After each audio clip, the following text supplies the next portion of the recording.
Hey everyone, welcome back. If the Walmart app is not working properly, start with a few basic checks. First, make sure that your internet connection is stable. Try switching between Wi-Fi and mobile data to see if the issue is network related.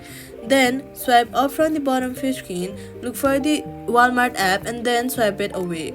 After that, make sure to wait a few while and then reopen it. Minor glitches can be often solved this way. Then restart your phone to refresh the system and clear temporary background issues. Next, head over to your app store, search for the Walmart app, and then make sure that your app is updated to the latest version. Updating your app ensures you have all the latest files and bug fixes. If the app still continues, uninstall the app and reinstall the app from the App Store.